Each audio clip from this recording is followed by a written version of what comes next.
Hi all, earnest അക്കാഡമിയുടെ മറ്റൊരു വീഡിയോയിലേക്ക് സ്വാഗതം.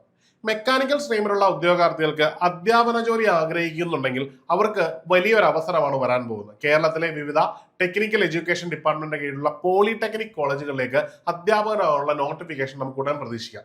അതായത് മാറിയ PSC പാറ്റേൺ അനുസരിച്ച് നോട്ടിഫിക്കേഷൻ വന്ന് എക്സാമും കഴിഞ്ഞ് DOE വന്ന് കൃത്യം 3 വർഷം കഴിയുമ്പോൾ പുതിയ റാങ്ക് ലിസ്റ്റ് വരത്തക്ക രീതിയിലാണ് PSC ഇപ്പോൾ പൊയ്ക്കൊണ്ടിരിക്കുന്നത്. അപ്പോൾ അത്തരത്തിൽ നമുക്ക് പ്രതീക്ഷിക്കാവുന്ന വളരെ പ്രധാനപ്പെട്ട ഒരു എക്സാമിനേഷൻ ആണ് ലെക്ചർ ഇൻ മെക്കാനിക്കൽ എഞ്ചിനീയറിംഗ് എന്ന് പറയുന്നത്. നമുക്കറിയാം വിവിധ പോളിടെക്നിക് കോളേജുകളാണ്, അവിടെ അധ്യാപകനാകാനുള്ള അവസരമാണ്. നമുക്കറിയാം മെക്കാനിക്കൽ സ്ട്രീമിൽ നിന്ന് മാറി പ്രത്യേകിച്ചും കുട്ടികളെ പഠിപ്പിക്കാൻ കിട്ടുന്ന സുവർണ അവസരമാണ് നിങ്ങളുടെ മുമ്പിലേക്ക് വരുന്നത്. എന്തുകൊണ്ടാണ് ഇതിന്റെ റെലവന്റ്, അതായത് ഇപ്പോൾ ഈ ഒരു നോട്ടിഫിക്കേഷനെ പറ്റി നിങ്ങളെ റിമൈൻഡ് ചെയ്യാനുള്ള കാരണം എന്ന് വെച്ച് കഴിഞ്ഞാൽ PSC പാറ്റേൺ തന്നെയാണ്. ഇതിനു മുമ്പ് ഈ എക്സാമിനേഷൻ വിളിച്ചത് 2021 നോട്ടിഫിക്കേഷൻ പ്രകാരമായിരുന്നു. അന്ന് 65/2021 എന്ന നമ്പറിലായിരുന്നു ഈ നോട്ടിഫിക്കേഷൻ വന്നത്. അന്ന് ഇതിന്റെ യോഗ്യത തന്നെയാണ് ഇപ്പോഴും ഇനി വരുന്ന നോട്ടിഫിക്കേഷന്റെ യോഗ്യത. ഫസ്റ്റ് ക്ലാസ് ഡിഗ്രി, അതായത് 60% കുറയാത്ത മാർക്കോട് കൂടി മെക്കാനിക്കൽ സ്ട്രീമിൽ നിന്നും കരസ്ഥമാക്കിയിരിക്കുന്ന BTech അല്ലെങ്കിൽ BE, അതിന് തതുല്യമായ യോഗ്യതയാണ് ഇതിന് അപേക്ഷിക്കുവാൻ വേണ്ടത്. ഇതിന്റെ സാലറിയുടെ പ്രത്യേകതയാണ് ഏറ്റവും വലുത്. അത് ACT ലെവലിലാണ് നിങ്ങൾക്ക് സാലറി ലഭിക്കുന്നത് എന്നുള്ളതാണ്. അന്ന് അപേക്ഷിക്കുവാനുള്ള പ്രായപരിധി 20 വയസ്സ് മുതൽ 39 വയസ്സായിരുന്നു. എന്നാൽ ഇപ്പോൾ അതിന് 4 വർഷം കൂടി ഇളവ് ലഭിക്കുന്നുണ്ട് ജനറൽ കാറ്റഗറിക്ക്. കാരണം PSC എല്ലാ പരീക്ഷകളുടെയും പ്രായപരിധി 4 വർഷം എക്സ്റ്റെൻഡ് ചെയ്തിട്ടുണ്ട്. അപ്പൊ സ്വാഭാവികമായിട്ടും ഈ ഒരു പ്രായത്തിലും നിങ്ങൾക്ക് ഇളവ് ലഭിക്കും. 39 എന്നത് 4 വർഷം കൂടി കൂടിയ ഒരു ഏജിലേക്ക് മാറുന്നു എന്നുള്ളത് വളരെ പ്രധാനപ്പെട്ട കാര്യമാണ്. എന്നാൽ OBC വിഭാഗങ്ങൾക്ക് അതിലും 3 വർഷം കൂടി ഇളവ് ലഭിക്കും. SC/ST വിഭാഗങ്ങൾക്ക് 5 വർഷം കൂടി ആ ഏജിൽ നിന്ന് ഇളവ് ലഭിക്കുന്നതാണ്. അപ്പോൾ കഴിഞ്ഞ തവണ ഏജ് ഓവർ ആയവർക്കും ഇക്കുറി എഴുതുവാനുള്ള അവസരം നിങ്ങളുടെ മുമ്പിൽ ഉണ്ടാവും. അപ്പൊ ഇതൊക്കെ മനസ്സിൽ വെച്ച് വേണം നമ്മൾ ഈ ഒരു എക്സാമിനേഷനെ കൺസിഡർ ചെയ്യാൻ. ഇനിയും അന്നത്തെ DOE വന്നത് എന്നാണ് എന്ന് നോക്കാം. 2024 വരുന്നത്. 9/8/2024 DOE വന്നത്, അതായത് റാങ്ക് ലിസ്റ്റ് നിലവിൽ വന്നത്.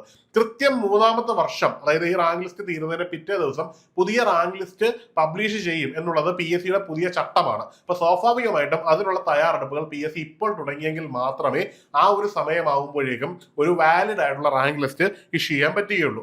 അന്ന് നടന്ന പരീക്ഷയ്ക്ക് കട്ട് ഓഫ് മാർക്കായിട്ട് വന്നത് 60 മാർക്കായിരുന്നു. അന്ന് മാക്സിമം മാർക്കായിട്ട് റിട്ടൺ ടെസ്റ്റ് ഇവിടെ അക്വയർ ചെയ്തത് 80.67 മാർക്കുമായിരുന്നു. അന്ന് ടോട്ടൽ അഡ്വൈസ് ആയിട്ട് പോയത് 53 അഡ്വൈസുകളായിരുന്നു.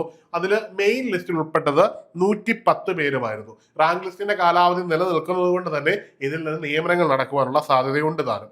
ഇനിയും നമ്മളെ സംബന്ധിച്ചിടത്തോളം എന്താണ് ഇപ്പോഴത്തെ ഇതിന്റെ പ്രാധാന്യം? അതായത് ഒരു വലിയ എക്സാമിനേഷൻ ആണ്, അധ്യാപന മേഖലയിലേക്ക് വരാനുള്ള ഒരു പ്രധാനപ്പെട്ട ഒരു ചുവടുവെപ്പാണ്. നോട്ടിഫിക്കേഷൻ വന്നിട്ട് ഏതാണ്ട് 6 മാസത്തിനുള്ളിൽ തന്നെ PSC എക്സാമിനേഷൻ നടത്തും. അതിനുശേഷമാണ് ഫർദർ ആയിട്ടുള്ള കാര്യങ്ങളൊക്കെ നടത്തുന്നത്. ഇവിടെ നമ്മൾ ശ്രദ്ധിക്കേണ്ട എക്സാമിനേഷൻ ആണ്. അപ്പോൾ നോട്ടിഫിക്കേഷൻ വന്നിട്ട് പഠിച്ചു തുടങ്ങാം എന്നൊരു ചിന്തയിൽ ഇരുന്നാൽ ഒരു പക്ഷെ നിങ്ങൾക്ക് ആ ഒരു എക്സാമിനേഷന് വേണ്ട പോലെ പ്രിപ്പയർ ചെയ്ത് നല്ലൊരു സ്കോറിലേക്ക് എത്താൻ പറ്റില്ല. അതിനായിട്ട് നമുക്കൊരു മുമ്പിലേക്ക് വരുന്ന 100 ദിവസങ്ങളെ കൃത്യമായിട്ട് റോഡ് മാപ്പ് ഉണ്ടാക്കി ഒരു പഠനത്തിന്റെ തുടക്കം കുറിച്ച് സിലബസ് ഏറെക്കുറെ കൃത്യമായിട്ട് കവർ ചെയ്ത് വരുന്ന ഓരോ ദിവസവും കൃത്യമായിട്ട് യൂട്ടിലൈസ് പോകാനുള്ളൊരു സുവർണ അവസരം ഏണസ്റ്റ് അക്കാഡമി നൽകുകയാണ്. അതിൽ ഏണസ്റ്റ് അക്കാഡമി ഓൾറെഡി ഇതിന്റെ കോഴ്സ് തുടങ്ങിയിട്ടുണ്ട്. കൂടാതെ നിങ്ങളുടെ പഠനം കൃത്യമായിട്ട് കൊണ്ടുപോകുന്നതിന് 100 ദിവസത്തെ സ്റ്റഡി പ്ലാൻ കൃത്യമായിട്ട് നിങ്ങൾക്ക് തരുന്ന ഒരു സൗജന്യ വെബിനാർ ഏണസ്റ്റ് അക്കാഡമി നൽകുകയാണ്. ഈ വരുന്ന ജൂലൈ 4 വൈകുന്നേരം 8 മണിക്കാണ് നമ്മൾ ഈ ഒരു വെബിനാർ നിങ്ങൾക്കായിട്ട് നൽകുന്നത്. ഈ ഒരു വെബിനാറിൽ പങ്കെടുക്കുന്നതുകൊണ്ടുള്ള ഏറ്റവും വലിയ അഡ്വാൻറ്റേജ് എന്ന് പറയുന്നത് നമുക്ക് പരീക്ഷയ്ക്ക് വളരെ മുമ്പ്, നോട്ടിഫിക്കേഷൻ വരുന്നതിന് മുമ്പ് തന്നെ നമുക്ക് കൃത്യമായിട്ട് പഠിക്കുവാനുള്ള ഒരു റോഡ് മാപ്പ് ഉണ്ടാക്കാൻ കഴിയും. ഈ റോഡ് മാപ്പിനെ ബേസ് ചെയ്തുകൊണ്ട് നമുക്ക് എക്സാം വരെയുള്ള ഒരു ട്രാവൽ പ്രോപ്പറായിട്ട് കൊണ്ടുപോകാനും പറ്റും. അപ്പോൾ നമുക്ക് റാങ്ക് ലിസ്റ്റിൽ ഉൾപ്പെടും എന്ന കാര്യത്തിൽ ഒരു സംശയം വേണ്ട. റാങ്ക് ലിസ്റ്റിൽ ഉൾപ്പെട്ടിട്ട് മാത്രം കാര്യമല്ല, നമുക്കറിയാം ഏതാണ്ട് 55-60 ആൾക്കാർക്കാണ് അഡ്വൈസ് പോകുന്നത്. അപ്പൊ നമുക്ക് റാങ്ക് ലിസ്റ്റിന്റെ ആദ്യത്തെ ഒരു 10-നകത്ത് തന്നെ വരത്തക്ക രീതിയിലേക്ക് നമ്മുടെ പഠനത്തെ എന്ത് ചെയ്യണം, കറക്റ്റ് ചെയ്തെടുക്കണം. ആ രീതിയിൽ കറക്റ്റ് ചെയ്തെടുക്കാൻ പറ്റുന്ന ഒരു കൃത്യമായ ഗൈഡൻസ് ആയിരിക്കും നമ്മൾ ഈ ഒരു വെബിനാറിലൂടെ നൽകുന്നത്. അപ്പൊ എല്ലാവരും നേരിട്ട് ഈ വെബിനാറിൽ പങ്കെടുക്കണം. മാത്രമല്ല ആ വെബിനാറിൽ നിങ്ങൾക്ക് ഉണ്ടാകുന്ന സംശയങ്ങൾ നേരിട്ട് ചോദിച്ച് തീർപ്പായി പോവുകയും വേണം. അപ്പോൾ ഈ വെബിനാർ നിങ്ങൾക്ക് നഷ്ടപ്പെടാതിരിക്കാൻ, അതായത് ഇതിന്റെ റിമൈൻഡർ പ്രോപ്പറായിട്ട് കിട്ടാനായിട്ട് താഴെ ഒരു ഗൂഗിൾ ഫോം ഉണ്ട്. ആ ഗൂഗിൾ ഫോം ഒന്ന് ഫില്ല് ചെയ്യുക. ആ ഒരു ഗൂഗിൾ ഫോം ഫില്ല് ചെയ്താലുള്ള അഡ്വാൻറ്റേജ് എന്ന് പറഞ്ഞാൽ ഈ ഒരു വെബിനാറിന്റെ ഓൺ ടൈമിൽ നിങ്ങളെ കൃത്യമായിട്ട് ഇന്റിമേറ്റ് ചെയ്യുകയും നിങ്ങൾക്ക് മിസ്സാവാതെ കൃത്യമായിട്ട് വെബിനാറിൽ പങ്കെടുക്കുവാനും നേരിട്ട് നിങ്ങളുടെ സംശയങ്ങൾ ചോദിക്കാനുള്ള അവസരം കിട്ടും. ഇനി മറ്റെന്തെങ്കിലും സംശയം ഉണ്ടെങ്കിൽ നിങ്ങൾക്ക് ഈ കാണുന്ന നമ്പറിൽ ബന്ധപ്പെടാവുന്നതാണ്. അതുപോലെ തന്നെ ഏണസ് അക്കാഡമിയിൽ ഇതിന്റെ കോഴ്സുകൾ അവൈലബിൾ ആണ്. നേരത്തെ പഠിച്ചു തുടങ്ങിയാൽ നമുക്ക് വിജയിക്കാം എന്നുള്ളത് ഒരു ഉറപ്പുള്ള ഒരു കാര്യമാണ്. വളരെ സമയമെടുത്ത് കംഫർട്ടബിൾ ആയിട്ട് പഠിച്ച് ഒരു ഈസി ലാൻഡിംഗ് സാധ്യമാണ്.